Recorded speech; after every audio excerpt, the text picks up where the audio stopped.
hello, if you didn't get a chance to print the Chapter 5 notes, you can do that, or you don't have to print them. And this is kind of our plan for Chapter 5. And so it's a little bit of a shorter chapter, you're probably noticing, and I'm not going to cover 5.4. And there's the homework there for Chapter 5 as well. So what Chapter 5 is about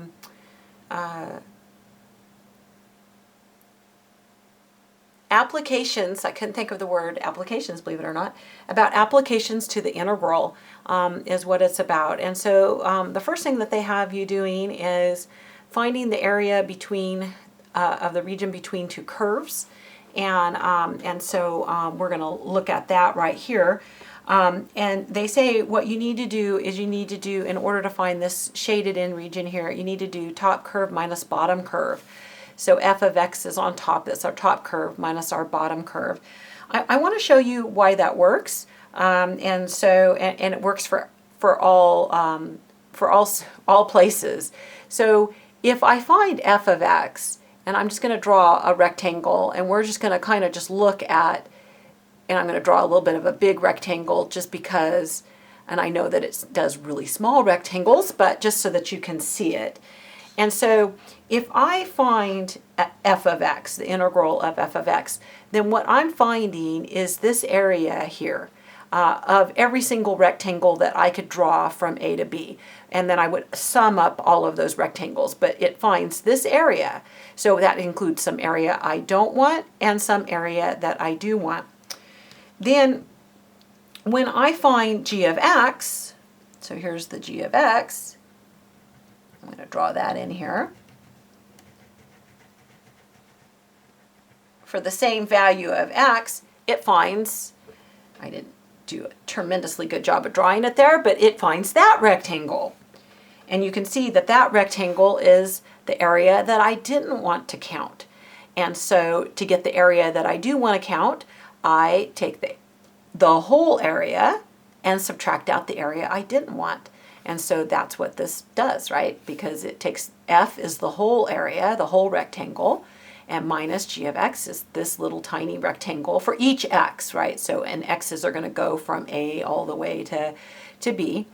And so that's how it works when both f and g are above the x-axis. How it works when f and g are one above the x-axis and one below the x-axis. So I'm going to draw that over here. So for this particular x, then f of x would find this area. And g at x, for the same x, would find that area. And then if I take this area and I subtract this area, now remember this area for g of x, how would the integral count that? Because it's below the x-axis, it would count it as negative. So you would take f of x, which was counted as positive, this area, you would subtract this negative, this area was counted as negative, the integral made it negative because its function, the height of its function was negative, and a negative times a negative is a positive. So we would add those two areas together and it would give me that area there. So that's how it works when one is above and one's below the x-axis. And if you want to, you can draw yourself an axis here and make your curve f and your curve g, and see how it works when f and g are both below the x-axis. So you could give a try to that and see how it works. Okay, so this is our first problem of trying to do that. So we'll give a try to it. So they say that, and it's problem 8 out of your textbook on section 5.1. They ask us to sketch the region enclosed by the given curves, and so I've used Desmos and sketched this and sketched that. I guess I didn't tell you which one's which, so I guess I'll ask you this: which one is which? What do you think?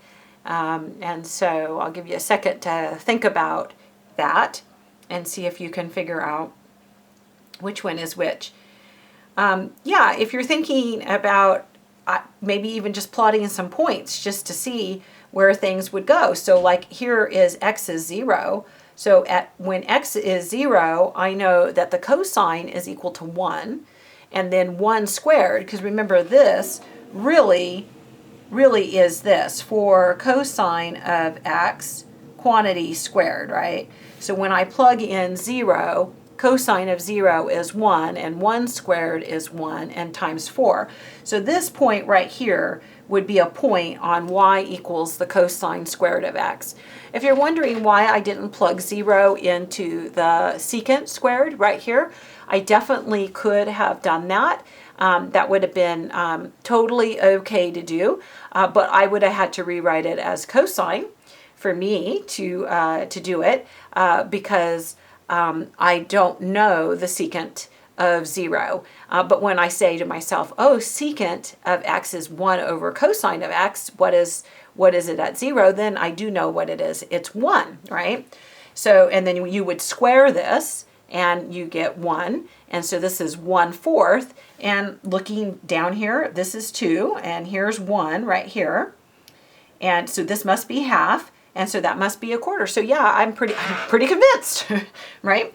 So so I know which graph is which. So this one right here is this guy, and this one right here is that guy.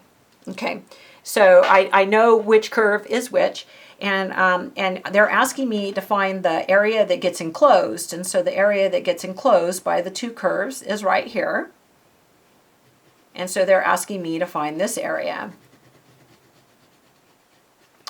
And so what I need to do to find that area, I'm going to grab a pencil because I prefer to write in pencil. The area will be the top curve, the integral of my top curve minus my bottom curve, dx. I'm going to have everything in terms of x's. And so the curve that's always on top is 4 cosine squared x, and the minus the curve that's on bottom, which is the secant. And I'm going to write that as 1/4 of the secant squared x dx. And then this right here is not something that I can integrate just right offhand. I'm going to have to do, not get real tricky, but I'm going to have to use a trig substitution. Do you guys remember that? And so I'll have to use a trig substitution to integrate that. Also, I need to know my bounds, and so, but I couldn't help it but just say that I couldn't integrate that right offhand. And so my bounds, I notice that there's symmetry here, and so that this is half of it. And so I'm actually thinking about running my bounds from 0 to whatever this value of x is. So I need to find that. I'm going to call it x question mark. I don't know what it is. And so you out of class, honey? Oh, good. Okay. And so we're going to need to find that. And so it's where the two curves hit each other. So it's where these two curves, right? It's where they intersect. So you can set them, they're both equal to y. You can set them equal to each other and find where they intersect. And there's more places where they intersect than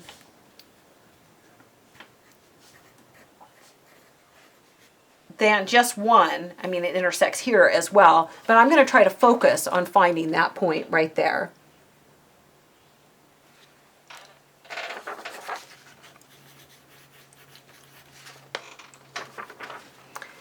The offer was, do I want him to make dinner?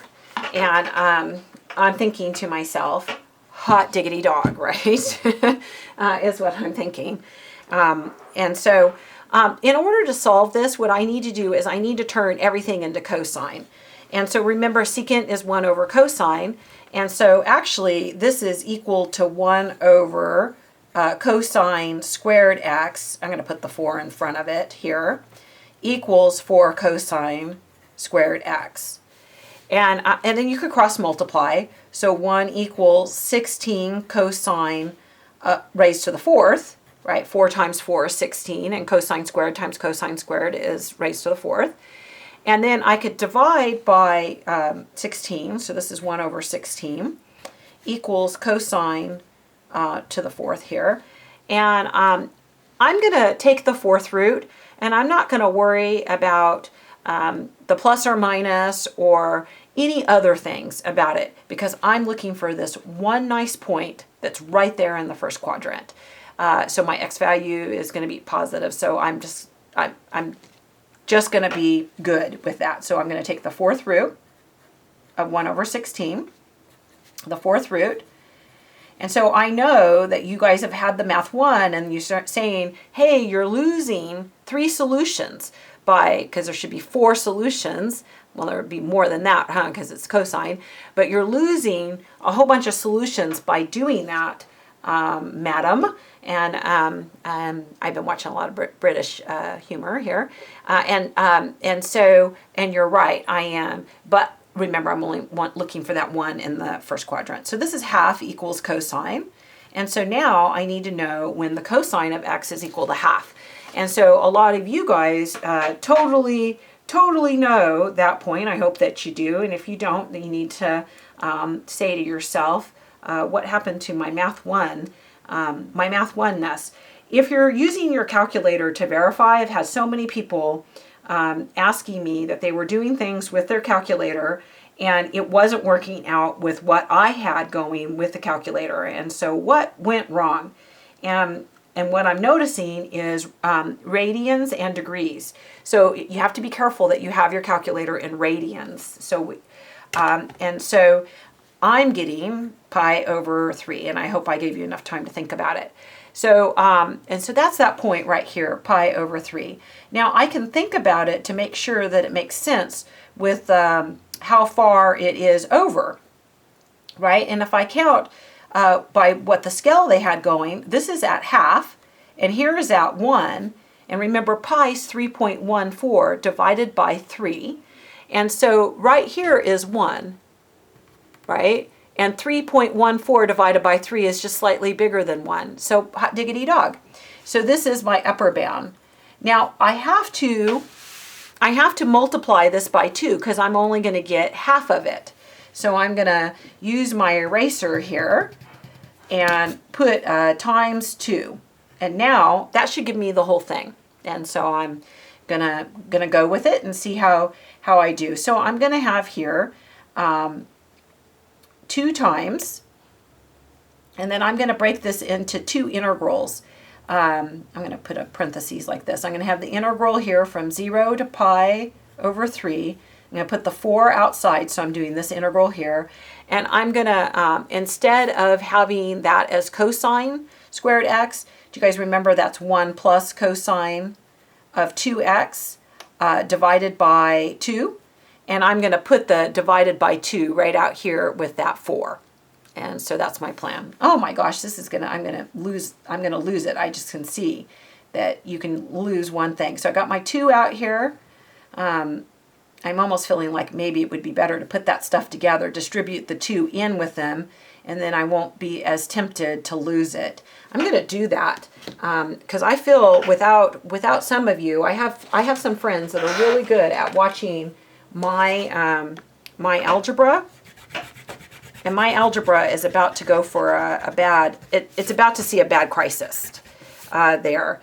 And so something I can do is I can put this 2 in here, and then when I do that, that'll be from 0 to pi over 3 of 8 cosine of squared x, and then 2 times 1/4 is minus 1/2 secant squared x dx. Now when I break it into 2 pieces, I don't have that 2 floating around and all of that. So this is going to be from 0 to pi over 3. I'm going to put the 8 in the front.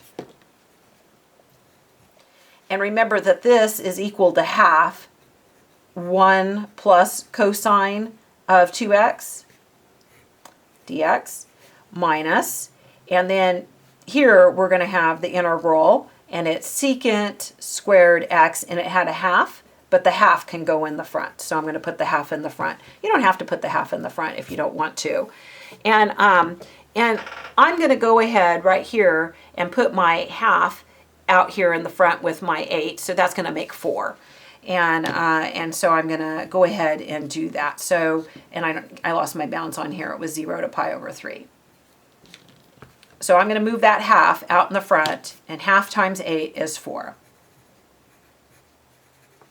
Okay, now I can take the integral of the pieces. So this is 4 times, and then the integral here is x. And then the integral of cosine I've memorized is plus sine of 2x over 2. And I'm going to be doing this from 0 to pi over 3 minus, and then half. And then do you guys remember what the integral of secant squared is? I think it's tangent. From 0 to pi over 3. And so now you can plug these in, right? So this is going to be 4 times, so pi over 3 plus 2 times the sine of 2 pi over 3. Why did I put the 2 there? And why did I put a 2 in there? Does anyone know? No, you don't, because that was crazy. So who knows why I did that? Sine of 2 pi over 3 divided by 2. So there's my up bound, right? Minus my low bound. But I'm pretty lucky, because when you put in 0 into x, you get 0. And when you put in 0 into sine, you get 0. So this is just minus 0. So it could be worse. And then minus, and then I'm going to put this together. I'm going to have half. And since it's a monomial, this is going to be tangent of pi over 3. So my up bound minus my low bound, right, which is half. It's, I have the minus. The algebra here is gnarly. And then, so I have the minus here, and then it's up bound minus, and I put parentheses to distribute it, but this is 0, right? Tangent of 0 is 0. So now I need to know what the sine of 2 pi over 3 is, and you can verify with your calculator. I hope that you know it. And so it's the square root of 3 over 2. So this is the square root of 3 over 2. So I have 4 times pi over 3 plus the square root of 3 over 2 divided by 2 minus, and the 0, right? And then minus here, and then this is half tangent of pi over 3. And I can look that up on my calculator as well. I hope that you know tangent of pi over 3 as well. And it's the square root of 3. And so minus the square, I have half times the square root of 3. So 1/2 times the square root of 3. And so when the dust clears here, I have 4 pi over 3 plus, and then this is the square root of 3 over 4 minus pi over 3, square root of 3 over 2. So when I distribute, I'm having 4 pi over 3 plus the square root of 3 minus the square root of 3 over 2. So this is 1 square root of 3. Way off my paper. Sorry. And my algebra was so bad too, going there. I'm having to watch it every which way here. And so I have 1 square root of 3 minus half of a square root of 3. So I have 1 minus half, which is half. So I have 4 pi over 3 minus the square root of 3 over 2 as my area between these two curves. And so that was a pretty gnarly one. It's probably the gnarliest problem that they have there. And so I chose to do the hardest one.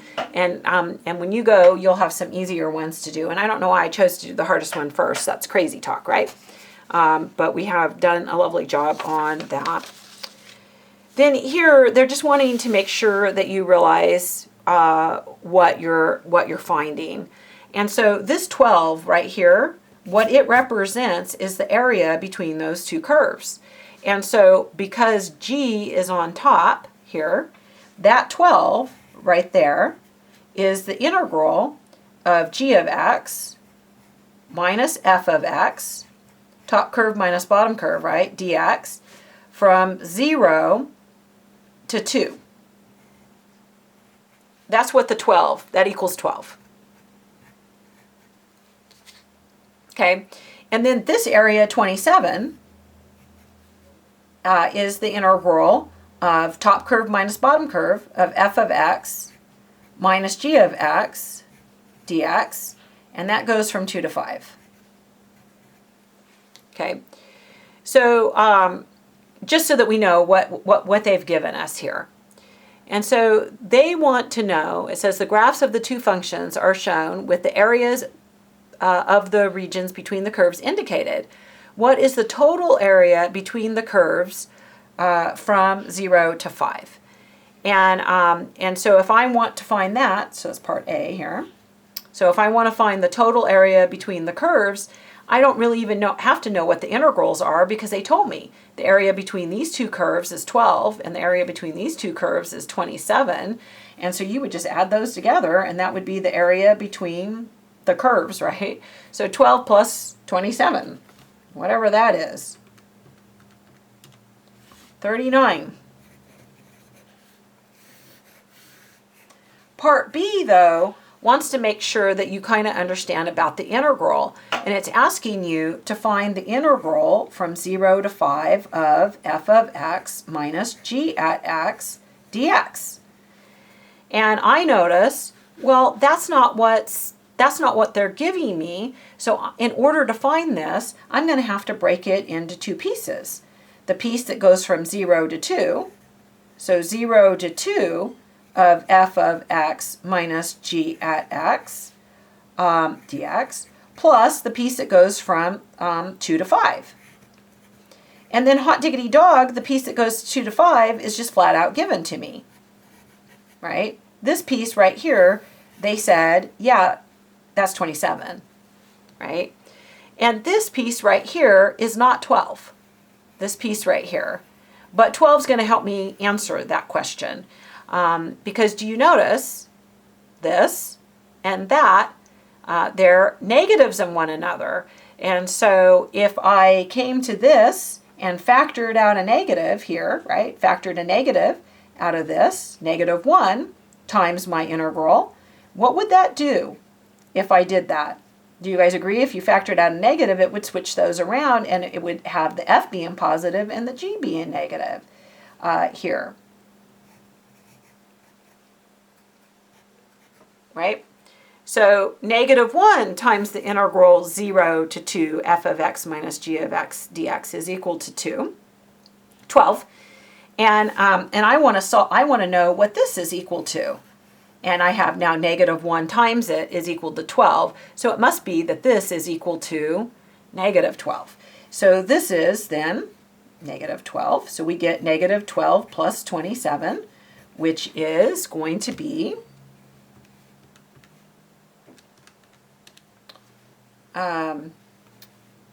put in the calculator wrong and not given the right answer if you don't put it in the calculator, which is 15. Okay, so we did a lovely job on that.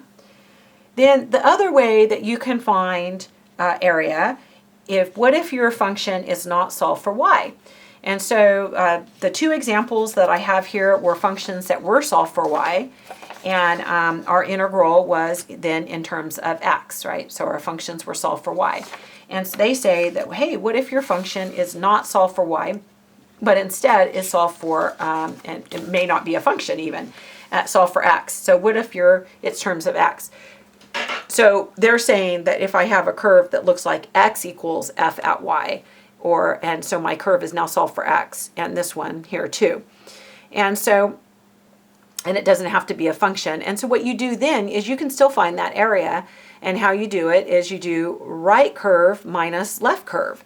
So you do curve on the right minus curve on the left, and you're going to integrate from C to D. And all of this will be all in terms of y instead of being in terms of from x. And so we'll give a try to that and see how we do.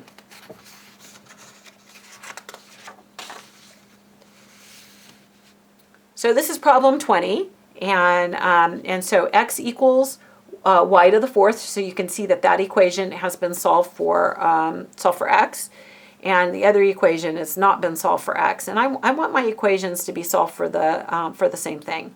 So I'm going to make a quick sketch of it, and then I'll decide which variable would be best for me to solve for. So x equals y to the fourth is going to look something like this. And you can pick some points if you needed to. So that's centered. It doesn't look centered.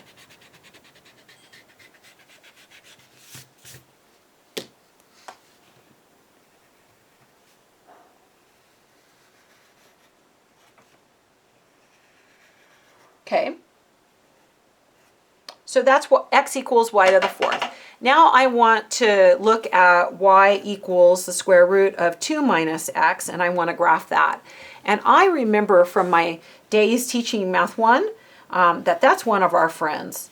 Y equals the square root of x is this friend, right? And what is the 2 minus x? Well, what does that do to it? Well, it turns it upside down, is what I like to say, because of the negative x. And I'm pretty much a person that would pick a few points just to verify all of my stuff on does it move it left or does it move it right, because it gets really tricky. And what you need to do in order to tell left and right is you need to factor out a -1.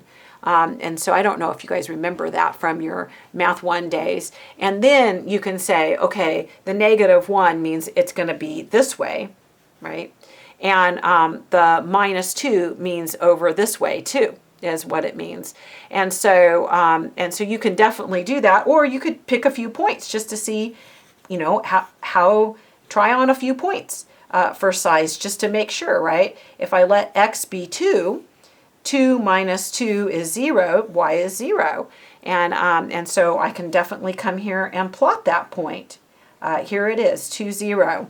And if I let x be, let's say I let x be 1, and I'm trying to pick nice points, because that'll be the square root of 1, and the square root of 1 is 1.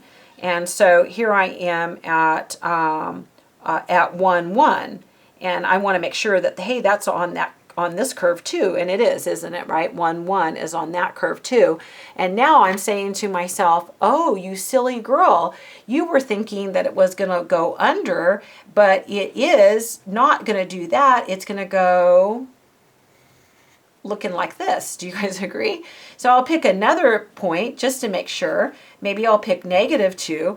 That's why I really like, because you get where you're in your Math 1 zone and you're thinking, I flip it and I do this. And when I pick just 3 points, I've only got 2 points picked, I already knew, wait a minute, you're not thinking right. So when I pick -2, that's the square root of 4, which is 2. So, and so I'll plot my 3 points here.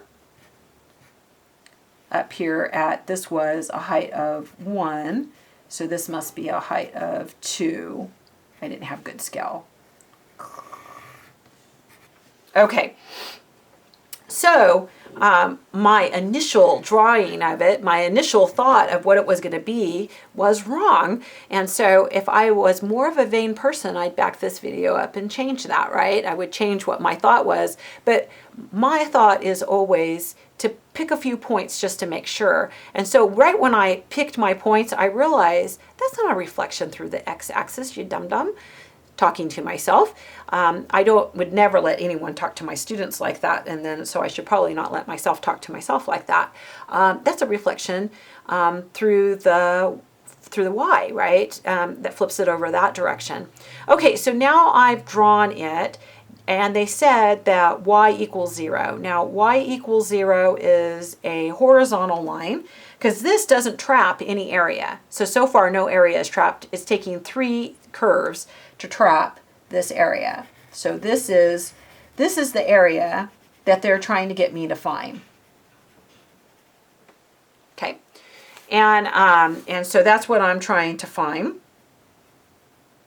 And I can kind of see that if I do right curve minus left curve, the same right curve everywhere and the same left curve everywhere, right?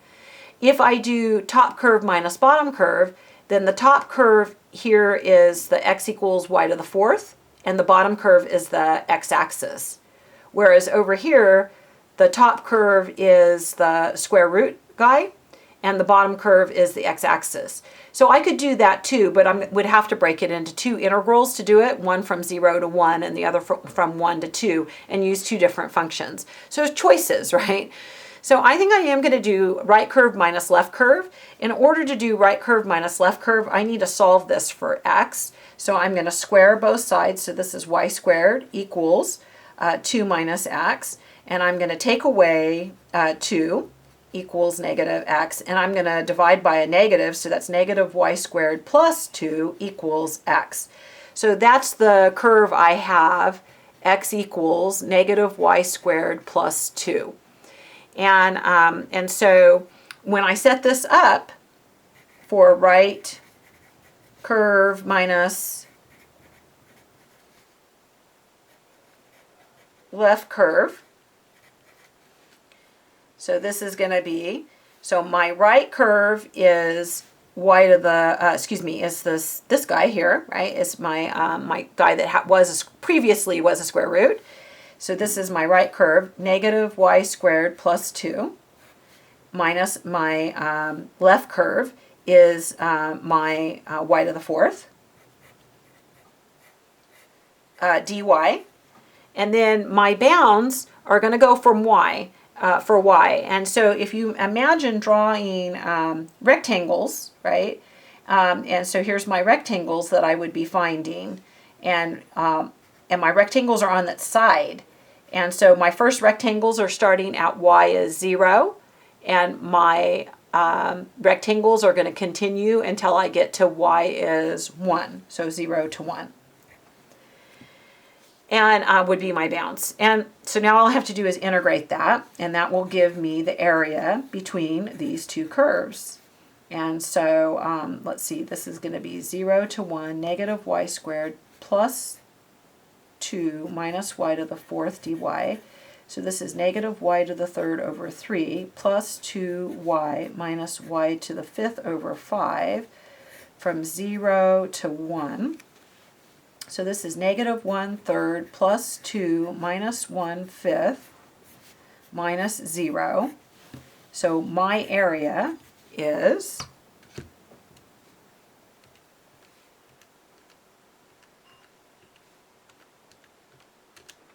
22 over 15 is the area between those two curves. Of course, I went off the page as I do. Oh my goodness. Oh, how I get sick of myself over that. And so I think I need someone that, that keeps me on track. So I'm thinking I'm going to need one of you to start coming over to my house while I'm making my video. You're off the page. You're making a side error. And so I'll be looking for volunteers for this position. And so I'm going to have to do the rest of it in a second video.